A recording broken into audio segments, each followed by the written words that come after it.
17 মে থেকে আবারও পূর্ণ উদ্যমে মাঠের খেলায় ফিরছে ইন্ডিয়ান প্রিমিয়ার লিগ। অধিকাংশ দর্শকদের ধারণা ছিল প্রতিদিন দুটো করে ম্যাচ আয়োজিত হবে বিরতির পর, কিন্তু তেমনটি হচ্ছে না।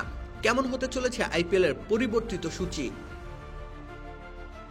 সংঘাতের ধাক্কায় ম্যাচে চলাকালীন থেমে গিয়েছিল আইপিএল এর 18তম আসর। লিগ পর্বের 12টি ম্যাচ এখনও বাকি। সেই 12 ম্যাচের সাথে পাঞ্জাব কিংস ও দিল্লি ক্যাপিটালসের ম্যাচটিও পুনরায় অনুষ্ঠিত হবে। মোট 13টি ম্যাচ খেলা হবে লিগ পর্বে। এরপর যথারীতি হবে প্লে অফ ও ফাইনাল। তবে এবারে ততটাও বিস্তৃত পরিসরে আয়োজিত হচ্ছে না আইপিএল। মোট 6টি ভেন্যুতে সীমাবদ্ধ থাকছে গোটা আয়োজন। এর মধ্যে কলকাতা নাইট রাইডার্স ও রয়্যাল চ্যালেঞ্জার্স ব্যাঙ্গালুরুর মধ্যকার ম্যাচ দিয়ে পুনরায় আইপিএল শুরু হচ্ছে।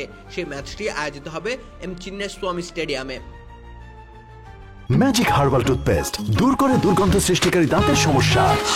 ইয়েস, দেখাও তোমার ম্যাজিক। এরপর যথারীতি সূচি অনুযায়ী ম্যাচ আয়োজিত হবে। এছাড়া স্রেফ রবিবারে দুটো করে ম্যাচ আয়োজিত হবে। বাকি দিনগুলোতে হবে একটি করে ম্যাচ। এই ধারাতে 13টি ম্যাচ শেষ করতে সময় লেগে যাবে 27 মে অবধি। তারপর স্বাভাবিক নিয়মে টেবিলের শীর্ষে থাকা দুটো দল খেলবে প্রথম কোয়ালিফায়ার। সেটি অনুষ্ঠিত হবে 29 মে। 30 মে অনুষ্ঠিত হবে তৃতীয় ও চতুর্থ স্থানে থাকা দলের মধ্যকার এলিমিনেটর। এরপর 1 জুন দ্বিতীয় কোয়ালিফায়ার। একদিন বাদ দিয়ে 3রা জুন অনুষ্ঠিত হবে মেগা ফাইনাল। আপাতত এভাবেই এগিয়ে যাচ্ছে আইপিএল এর সূচি, যদি না মাঝপথে আসে অন্য কোনো বাধা।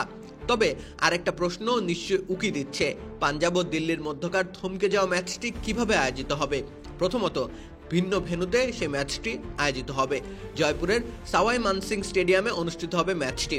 10.1 ওভারে থেমে যাওয়া ম্যাচটি একেবারে শুরু থেকেই শুরু হবে, তেমনটি জানা গেছে পাঞ্জাব কিংসের পেসার আর্শদীপ সিং এর এক ভিডিও বার্তায়। রাকিব হোসেন রুম্মান, খেলা 71।